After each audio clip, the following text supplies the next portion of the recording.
With images of South Sudanese youth going astray dominating the media landscape in Australia, what hope lies in changing the trajectory of their future and ensuring they have a prosperous life? Our guest today is Manyang Gabriel Berberi Koch, a South Sudanese Australian who works closely with the youth. Mr. Manyang has witnessed firsthand the transformative effect of investing in our youth. Join us as we discuss this and more only on Beyond the Headlines.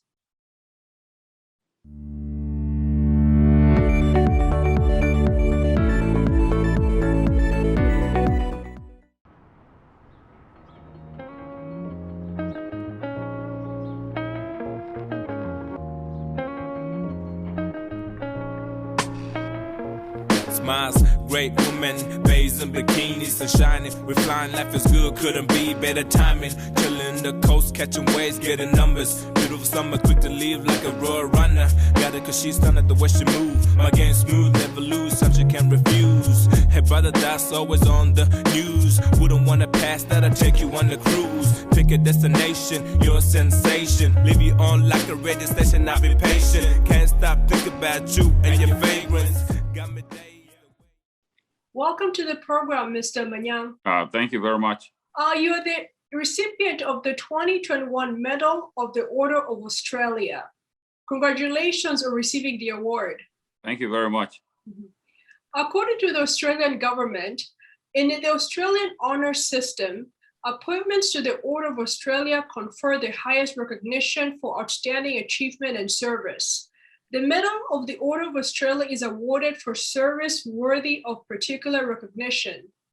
Therefore, Mr. Manyang, what work have you done or have been doing within the South Sudanese community that resulted in this important recognition that you received? Yes. So just firstly, I came to Australia in 2001, and I started doing youth work by starting a club called the Longhorns basketball club, and it was a youth engagement program.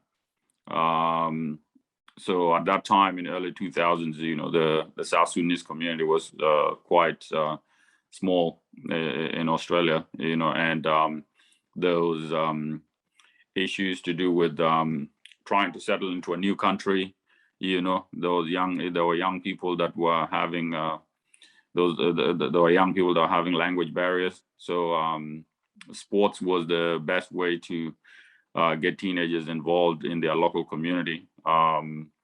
So using sport to get them into teams and to get them into competitions and to interact with the youth from the wider Australian community. So sports became a really powerful tool in engaging those young people. So that's one of the areas. And then I created various youth programs, after school programs for young people to be involved, indoor soccer, indoor basketball, obviously, and youth concerts. I started to work with the local council as a youth worker, and got them into the youth services department, where they could work on the computers and make their resumes and record. There's a music studio, the ones that want to do their music, the one that wants to be involved in sport. So just getting involved, in youth activities and just engaging the youth overall. You mentioned that you came to Australia in 2001 and talked about the challenges associated with the cultural assimilation. What were the specific challenges that you saw among the youth who had recently arrived from Africa? Well, the main one, so because with our community, we came from different countries. There were young people that came from their families from Egypt, and then there are others that came from East Africa, like mostly Kenya. So the ones that came from East Africa were better off. They could speak English, but the ones that came from Egypt had had to go to the English language center and learn English. So those challenges, that language barrier, and then so then when you have language barrier, you find it hard to make friends, and you can imagine, when you're a young person, a teenager, and you're going to school and you're in a multicultural society, and young people tend to make fun of each other. They'll make fun of your accent, and they'll you feel shy about speaking the language because you feel like you're struggling. So those young people, we needed to really work with them and to let them know that that yes, it's a challenge, but it's very, very important that that they're made to we made them to understand that these challenges, you're not the only one that has experienced them. Other migrants have experienced them before. So yes, so that's the work that we were involved in. Mhm. And did the work also include offering services as well as to the females, not only the men or the boys? Yes,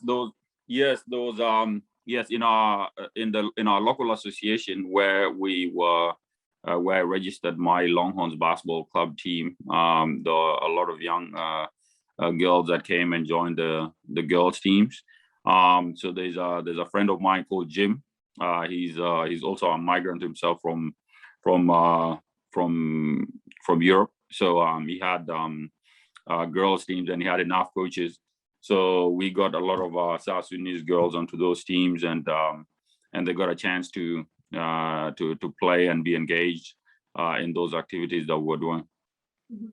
I see that you're wearing the Longhorn hoodie. Can you show our viewers?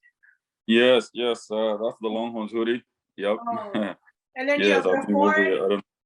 Yes, we got the horn. So Longhorns, we got that name from the bull, like traditionally, amongst the Dinka in South Sudan, like they have the bull, and at a young age they shape its horns in a certain way whereby it can grow in a certain style. So so we decided to use that as our logo and call the club Longhorns, because in South Sudan we have cows that have long horns. So we call the club Longhorns. Mm-hmm. That's where the name Longhorns comes from. Mm-hmm. Oh, that is interesting. Now, when you started mm-hmm. Longhorn, a basketball club in 2003, how many players did you have initially?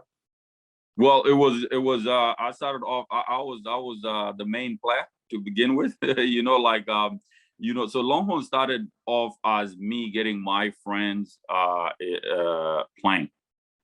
So it started off as I collected a bunch of my friends and would get to play. On top of engaging my friends to play, I got a chance to play as well. So then with time, that's when with time, that's when I started to recruit the younger ones that were there and coaching. So it started off being me being a player myself, because in the early 2000 I joined Victoria University and I was playing on the university team.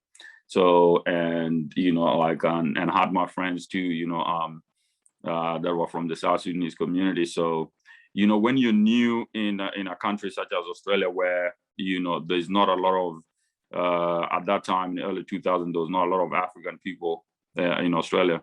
So everywhere you went, university or high school, you'd find you'd be always the only African in your classroom. So those that feeling that you need to also find members of your community so that you can interact with. So the basketball club made a lot of sense to get the young people, bring them together, and to create those social bonds and make friends, and to just enjoy sport together. So that's how the whole thing came about. Mm. Over the years, the Longhorn basketball club has developed players who have gone on to play basketball in high schools and major universities in the United States. Who are some of the well-known basketball players that have emerged from the Longhorns basketball club? Well, it usually shocks people when I say, we have 2 alumni players that have played in the NBA, and people go, huh? in the NBA? And I say, yeah, they played in the NBA. So when we started, we had no idea that we were ever going to develop young people that would go that far. So first one is Manguk Matiang and Deng Adel. Those are the two that have played in the NBA. So Manguk Matiang they both played at Louisville University for the Cardinals. And Manguk Matiang was in the NBA draft in 2017. And he went undrafted. But he got called up by the Charlotte Hornets. So he signed a 2-way contract, and he got a chance to play 4 games for them. And he was playing in the G League. That's a level below the NBA.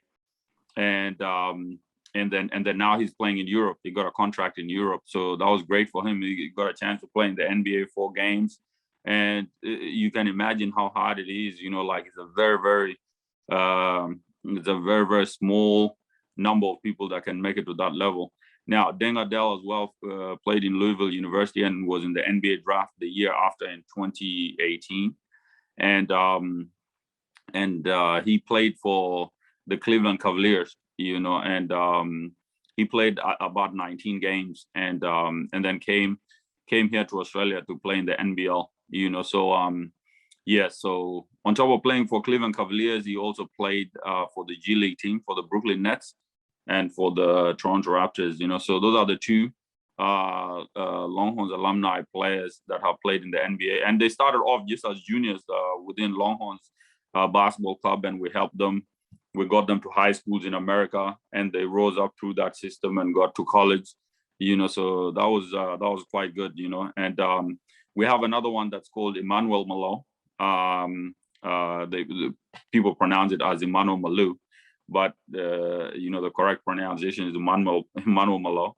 So Emmanuel Malou is now playing. He was in the 2016 NBA draft actually, but he never got drafted because he picked up a little injury. But he's now playing in the NBL here in Australia.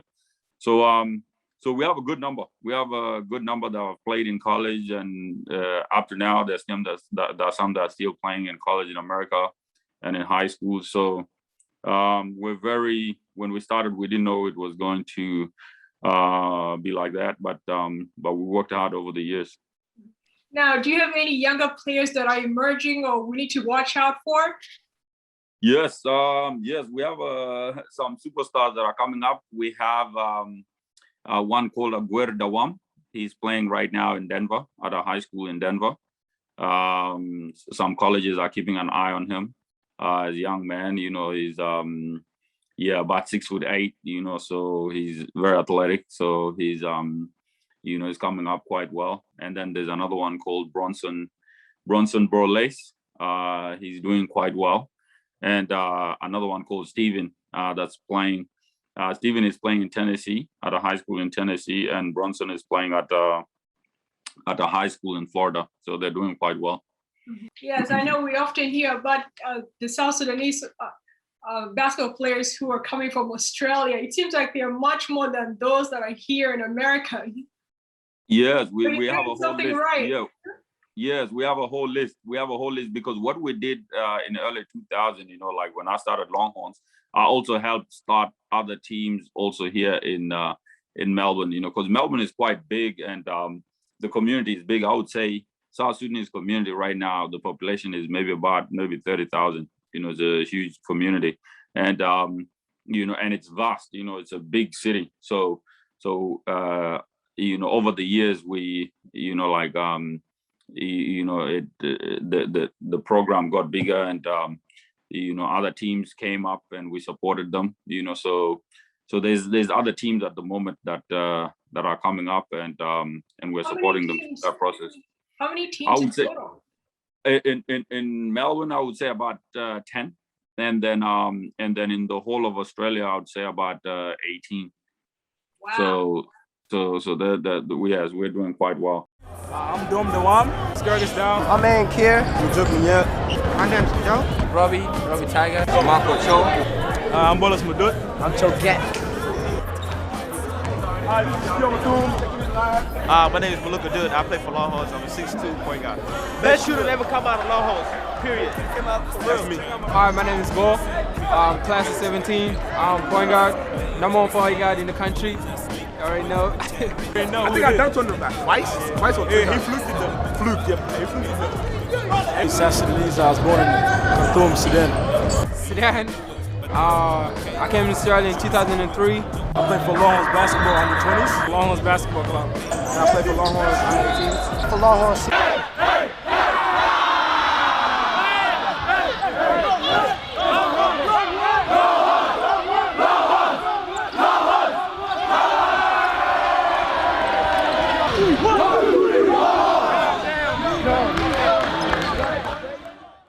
Now, videos, news articles, and social media it offers us a level of connectivity as South Sudanese since we are scattered around the world. Can you tell us about the South Sudanese community in Victoria and in Australia in general? Also, how are they handling the European culture and the lifestyle in which they have to live in, and how do they maintain their cultural identity as South Sudanese? Yeah, so the first thing I would say is, the South Sudanese, Australian community here, starting with Victoria, I would say our South Sudanese, we're very, very lucky to have migrated to Australia. Australia is one of the best countries in the world to begin with. The healthcare system is great. It's a well-off country. It's a huge country, but it has only 25 million people. When I tell people from America that Australia has only 25 million people, they can't believe it, because Australia has such a big name. Then when you hear only 25 million, for a country that big and 25 million, that means it's not highly populated, and it's a well-off country. So the competition is not quite as high as other countries. So the living standard is quite high. The government can afford to look after people quite well. So I would say, the war that happened in the Sudan, and the communities migrated to other parts of the world. I would say, the South Sudanese community that migrated to Australia, I think, benefited the most. Families here are mortgaging their homes, and they're doing well. Overall, the South Sudanese community is doing quite well here in Australia. Now, obviously, not everything is perfect. When a community leaves their homeland and migrates to a new land, there is bound to be challenges. Like I said before, language barrier and resettlement issues. The teenage problems. All those little things that come up. Those things are there. But I think what we need to not forget is the amount of positivity that is there. How well the community is doing. So that doesn't need to be forgotten about. So the community is doing quite well. So we're happy about that. The other thing I would say is, for the young people that are constantly putting the South Sudanese community on in the media, those are the community needs to understand that the media in the West is quite aggressive, and things like teenage problems, they generate a lot of buzz, and especially in this social media era where such things generate a huge buzz. It's good for their business. So they will more likely to cover those stories than the positive stories. Like I've done youth events and youth tournaments, huge tournaments, national tournaments where dignitaries, mayors have been involved, and we call them big media houses, and they're not interested. But as soon as you say, oh, there was a couple of teenagers that were fighting at a park, they'll be there in 5 minutes. So those are, you can see, those are some of the challenges that are there. You have worked for the local government council in Australia for many years doing youth work. And also you've managed the Longhorns basketball club, you've coached, participated in speaking engagements and mentoring the youth. I mean, what personally drives you and what is motivating you to give so much of your time and energy to the community? I mean, it's the love for our community, and just being passionate about helping people and helping young people and people in general. I love people, and I think when people do well, it's a good thing. I think my philosophy is, if my neighbor is doing well, that is good for me as well. People, so your success is my success. I think people find it hard to wrap their heads around that concept. So and the best way to put it is, if you are living in a village and you are the only millionaire and everyone else was really, really poor, well, you're sooner or later you're not going to be a millionaire. But if everyone was successful around you, that means you can go from having 1 million to 2 million to 3 million, because people have money to buy from you. So the way you've got to look at it is, if the community is doing well, then you're also going to do well. That's people tend to, let me just focus on me and let me just, do well for myself, but you've got to extend a helping hand and help your community members.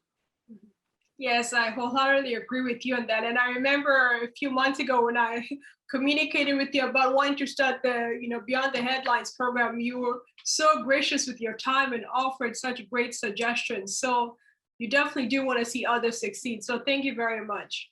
Thank you. Yes. Now, how can the South Sudanese community in Australia and within the diaspora in general help, South Sudan? Because I know here we have quite a bit of resources compared to our people back home. So Yeah. What do you think we can do about the current situation that is unfolding within the country? Yes. So our community organizations here in the West, as much as people think they are sometimes, they have challenges and people don't understand each other, I think unity is the most important thing. We have to be united. And when I say united, because unity makes things more efficient. So then if we have unity, we say we have, for example, the South Sudanese community in Victoria. If we are all united and we say, okay, we have an organization and want to support that organization, that means we can put our resources as a collective, and they can go more to helping, our people back home, because we know the challenges that are there, So, but so you have the community organizations, and then you have the sub-community organizations, because there's the breakdown. So there's the South Sudanese community, and then we go into our tribes, and then sub-tribes, and then the clans. Now I'm for all of them. I'm for the unity and the viability of all those organizations from the lowest level to the highest level, because what tends to, I think there's a tendency by Africans to be afraid to talk about tribe and clans and all that, and I say it comes from a colonial mindset whereby you're told that is bad, don't talk about that. That is actually our identity. It's actually our identity. Those are our villages where we come from. So, and to develop, you start from your neighborhood, and then it goes to your like you have your neighborhood, and then it goes to your region, then it goes to your state, then it goes to the national level. So it has to start small and then build up. So those sub-community groups have to be supported, and there has to be unity, so that the resources they collect can go and help people back home. And I'll just give you a good example. Recently, when there was the huge floods in Jonglei State in South Sudan, the sub community organizations in the West, they really played an important role, to the people to the point people felt like their support was really vital back home, because they were directly putting their resources together and contacting somebody on the ground and directly sending their resources so that they can help people. So I thought that was really nice. Yes, indeed. Yeah. I know it's so important. And that's one of the measures that we can do, and what the community did in helping the people in Jonglei, Yes. Everyone's resources together in doing so. Now, yes. Now, lastly, what words of encouragement or advice can you give to our youth and young adults who are trying to navigate in an ever-changing world while trying to accomplish their goals, for example, in completing their studies while facing social pressures and trying to fulfill their goals, because some of the pressures they might experience can result in stress, depression, anxiety. So how can they reach their fullest potential and feel happy about themselves and content with their life? Yes. Okay. So the first advice I would give is your family, your extended family, your clan, your sub clan, your village loves you. That's the first thing. That's the first advice I would give. So for if a young person is feeling so there's a tendency, especially in the West, because we're so isolated, people don't even know who their next door neighbor is. While it's different, in other parts of the world, like from the settings where we come from, you're part of a community and you interact, so you feel like you've got more friends. But what tends to happen is in industrialized countries, it's go, you've got to go and work really hard and get money and pay your rent. So people can get caught up in a very busy lifestyle whereby they're really depressed and they lose touch with their community.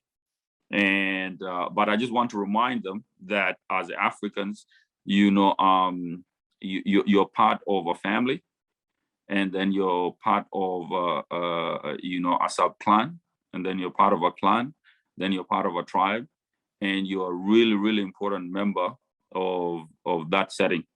And people at home count on you. I remember when I went 3 years ago to South Sudan, and one lady, she said, we our hope is for our children that are in the diaspora. So I thought that was a very powerful statement that really all young people need to hear, that you have family out there that is really supportive of you. So I would encourage you, and then I would say, just be determined. If your peers can do it, that means you can do it. Be determined, get up every day, and do it. Now, the other advice I would say is, an opportunity only exists within the lifespan of the opportunity. So then we have one life, to live. And usually, in sport, we say, like when we're training young people, so they go so there's age groups. So you go from under 10s to under 12s, then from under 12s to under 14s, then from under 14s to under 16s. So what we normally say is, if you didn't win a championship in under 10s and you're in under 12s, well, that one, you will never play under 10s again for the rest of your life. So that chapter is past. So then if you've missed out in under 12s, then now under 14s, you really need to pay attention. So that shows you that the stages of life, if you haven't done something in your 20s or your 30s, try to do something great, because you don't want to get to your 80s and be like, oh my God, I should have done this in my 40s. I should have done this in my 50s. You have this one life to live, and you can't redo it again. You've got to look at it like that. Just go ahead and do it, and know that your family loves you. And the other advice is, I would say, for depression. Talk to people, talk to your favorite school teacher, talk to your parents, talk to your family members, talk to your relatives, talk to your, close friends, and, just know that there's hope out there, and just motivate yourself, get up every day, keep going, just keep going. So and then reduce your social media, because social media what it tends to do these days is you look at everyone's life and it seems just much more perfect than yours, and it's normally not like that sometimes, so maybe you want to reduce that as well. Indeed, it's very deceptive. Yes. And unfortunately, I think a lot of our youth are suffering from depression, anxiety, and they don't have an outlet. So the words you have offered are very encouraging indeed. So thank you very much, Mr. Manyang Gabriel Beberry-Cock, founder of the Longhorn Basketball Club in Australia, and also the recipient of the 2021 Medal of the Order of Australia. Thank you for joining me here on Beyond the Headlines. Thank you, Eunice. Thank you. Don't forget to subscribe to our YouTube page at Sunrise Media.